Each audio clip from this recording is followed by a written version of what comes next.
टक्कर bronze medal के लिए होगी। ब्रॉन्ज मेडल के लिए 8 अगस्त को स्पेन से टक्कर होगी, यानी कल। आखिरी 6 मिनट में भारत तीसरा गोल किए जाने के चलते हार गया। हालांकि भारत ने आखिरी 6 मिनट से पहले जर्मनी को बराबरी पर रोका हुआ था और आखिरी 6 मिनट में हुए इस गोल ने भारत की सुनहरी उम्मीदों को धूमिल कर दिया। लेकिन मेडल की उम्मीदें अभी भी धूमिल नहीं हुई हैं। 1980 के बाद ये पहला मौका था भारत के लिए जब भारत सेमीफाइनल से आगे बढ़ती दिख रही थी, लेकिन भारतीय टीम यहां जर्मनी के आगे जर्मनी की दीवार को तोड़ नहीं पाई। ओलंपिक में 44 साल बाद स्वर्ण पदक जीतने की राह पर भारतीय हॉकी टीम का सपना मंगलवार देर रात टूट गया। विश्व चैंपियन जर्मनी ने 8 बार की ओलंपिक गोल्ड मेडलिस्ट भारतीय हॉकी टीम को हराकर फाइनल की रेस से बाहर कर दिया। बेहद रोमांचक दूसरे सेमीफाइनल में जर्मनी ने भारत को 3-2 से हरा दिया।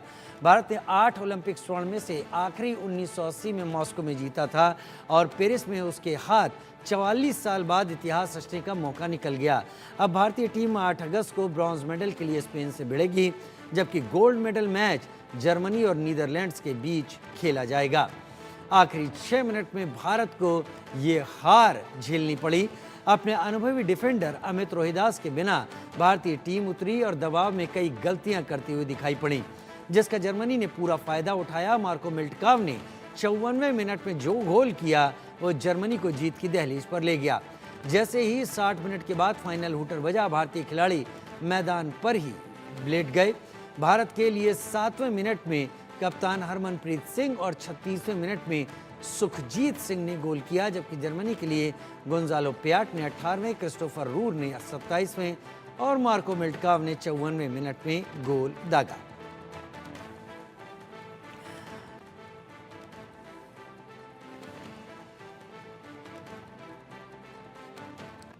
मनोज जोशी जी हमारे साथ स्पोर्ट्स एडिटर ज़्यादा जानकारी के साथ इस वक्त जुड़ गए हैं। मनोज जी, बहुत स्वागत है आपका सुबह सवेरे स्पोर्ट्स से जुड़ी हुई इन अहम जानकारियों का, जिसके बारे में आज के दौर में अगर बांग्लादेश के बुरे हालातों से बचकर कोई अपने को पॉजिटिव खबरों की तरफ ले जाना चाहता है तो ओलंपिक को देख रहा है। लेकिन यहाँ पर जैसा कि दिलीप तिर्की हैं जो कि हॉकी फेडरेशन से हैं, उन्होंने कहा कि हमने मौके गंवाए और गलतियाँ की। क्या यही वजह थी या फिर भारत को इस बात को स्वीकार करना चाहिए कि 44 साल बाद टीम जहां पर पहुंची ये भी एक बड़ा अचीवमेंट है?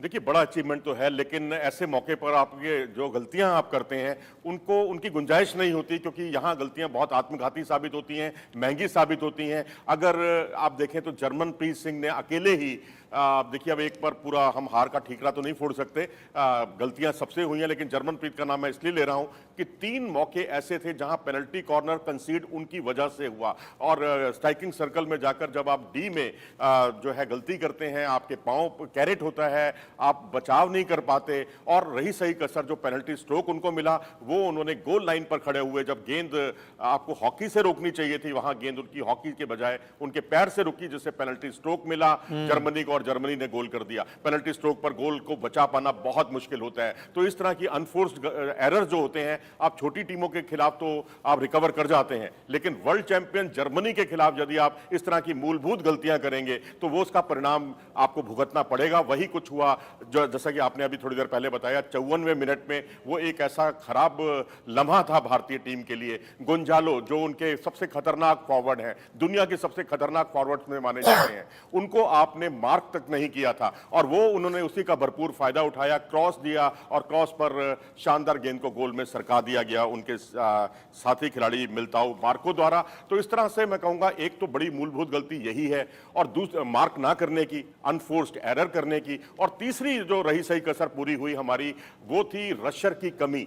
जब हमारे यहाँ जब उनको पेनल्टी कॉर्नर मिलता था तो हमारे पास कहने के लिए मनप्रीत थे, आपके रशर या अन्य आप कह सकते हैं कि सुमित को आप कहते हैं कि वो एक रशर की भूमिका निभाते हैं या संजय निभाते हैं, लेकिन वहां रशर कोई दिखाई ही नहीं दिया। लेकिन जब हमें पेनल्टी कॉर्नर मिलता था तो उनके जो रशर थे वो टूट पड़ते थे हमारे ड्रैग फ्लिकर के ऊपर। तो ये एक बहुत बुनियादी अंतर दोनों टीमों के बीच में साबित हुआ। मैं आपको ये बता देता हूं कि रशर होता क्या है, क्योंकि आम आदमी शायद नहीं जानता था, क्योंकि पेनल्टी कॉर्नर जब लिया जाता है तो अपोनेंट टीम जो होती है, जो बचाव करने वाली जो टीम होती है, उसमें एक या दो खिलाड़ी ऐसे होते हैं जो बिना अपनी जान की परवाह किए हुए बिल्कुल डायरेक्ट फ्लिकर पर टूट पड़ते हैं। और वो खूबी जर्मनी में दिखाई दी और भारत को अमित रोहिदास जैसे रशर की कमी खली, जिन्हें रेड कार्ड से बाहर का रास्ता दिखा दिया गया था पिछले मुकाबले में, पिछले मुकाबले में। जी, रेड कार्ड के जरिए बाहर का रास्ता दिखा दिया गया था अमित रोहिदास को। लेकिन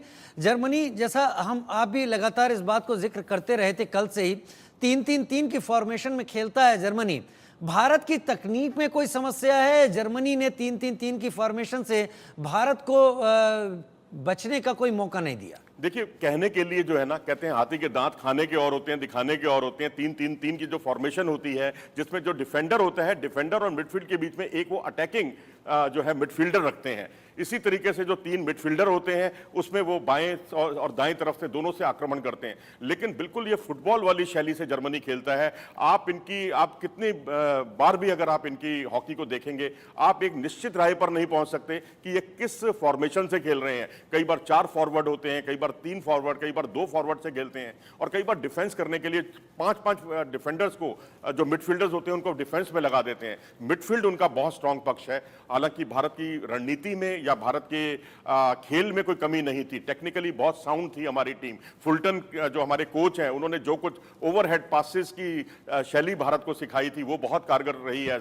हमने 2 गोल किए भी हैं। आप देखिए, पेनल्टी कॉर्नर, और दूसरी दिक्कत बड़ी ये है कि हमने पेनल्टी कॉर्नर के या डायरेक्ट फ्लिकर के हमें 2 या 3 विकल्प तैयार करने चाहिए थे, जो हम नहीं कर पाए। हम पूरी तरह हरमनप्रीत पर निर्भर रहे, क्योंकि अपोनेंट रशर को पता है कि यहाँ पर डायरेक्ट फ्लिक जो है यही लेने वाले हैं, हरमनप्रीत लेने वाले हैं। वो उन पर निशाना साधते हुए टूट पड़ते हैं, और उनके जो शॉट थे, दंदनाते शॉट, वो भी मिस टाइम हुए हैं। तो मुझे लगता है कि हमें पेनल्टी कॉर्नर पर कम से कम 2 या 3 खिलाड़ियों को तैयार करना चाहिए था। अमित रोहिदास हालांकि मौजूद नहीं थे, वो भी एक पेनल्टी कॉर्नर का एक ऑप्शन है, लेकिन जब जब वो खेले भी हैं तो उनको तब मौका मिला है पेनल्टी कॉर्नर पर हिट लेने का, जब हरमनप्रीत मैदान पर मौजूद नहीं होते। लेकिन बेहतर ये होगा जब अपोनेंट को यही नहीं पता होगा कि यहाँ डायरेक्ट फ्लिक कौन लेने वाला है, तो फिर उससे रशर भी कंफ्यूज हो जाते हैं कि वो किसकी तरफ दौड़ें, किसकी तरफ ना दौड़ें। तो वो एक हम थोड़ी सी स्टीरियोटाइप जो शैली थी हमारी, की एक ही तरीके से हम शॉट्स लगा रहे थे। अब देखिए, वेरिएशन हमने आखिरी पेनल्टी कॉर्नर जो बाद वाला जो जिस पर गोल हुआ, उसमें हमने ट्राई किया था, और वो बाएं फ्लैग पर सुखजीत खड़े हुए थे, उन्होंने गेंद को गोल में सरका भर दिया, और बहुत ही शानदार गोल था। मुझे लगता है ऐसे प्रयास ज्यादा होने चाहिए थे। वो एक कमी भारत के लिए बहुत महंगी साबित हुई। लेकिन यहाँ पर मैं एक पॉजिटिव, एक सिल्वर लाइनिंग ये देख पा रहा हूँ सर, कि कम से कम इस ओलंपिक में हॉकी टीम के सेमीफाइनल पहुंचने के बाद हॉकी को लेकर अगले कुछ दिनों तक एक ऐसी गंभीरता दिखी